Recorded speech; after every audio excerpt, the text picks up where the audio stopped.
যাদের স্ট্যাটাসে further verification দেখাচ্ছে তাদের জন্য আজকের এই ভিডিওতে একটা গুরুত্বপূর্ণ অনুরোধ আছে।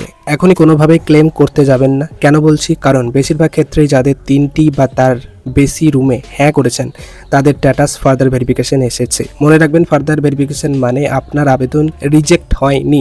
এর অর্থ হলো কর্তৃপক্ষ আবার আপনার তথ্য যাচাই করবে। যাদের আবেদন রিজেক্ট হয়েছে তারাই কিন্তু ক্লেম করতে পারেন, কিন্তু যাদের ফার্দার ভেরিফিকেশন দেখাচ্ছে তারা এখন ক্লেম করলে উল্টো সমস্যা হতে পারে। কারণ বর্তমানে ক্লেম অপশনে কিভাবে তথ্য দিতে হবে, কোন অপশন নির্বাচন করতে হবে বা কি ডকুমেন্ট আপলোড করতে হবে, এসব বিষয়ে এখনো পর্যন্ত পরিষ্কারভাবে কোনো অফিসিয়াল গাইডলাইন আসেনি।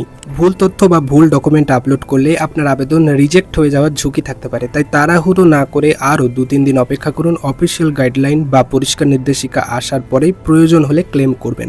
মনে রাখবেন, ফার্দার ভেরিফিকেশন মানেই আবেদন বাতিল নয়। তাই অযথা আতঙ্কিত না হয়ে সঠিক নির্দেশনার জন্য অপেক্ষা করাই সবচেয়ে নিরাপদ সিদ্ধান্ত বলে আমি মনে করি। ভিডিওটি অবশ্যই সমস্ত মা বোনদের কাছে শেয়ার করে দিন যাদের অ্যাপ্লিকেশন স্ট্যাটাস ফার্দার ভেরিফিকেশন দেখাচ্ছে।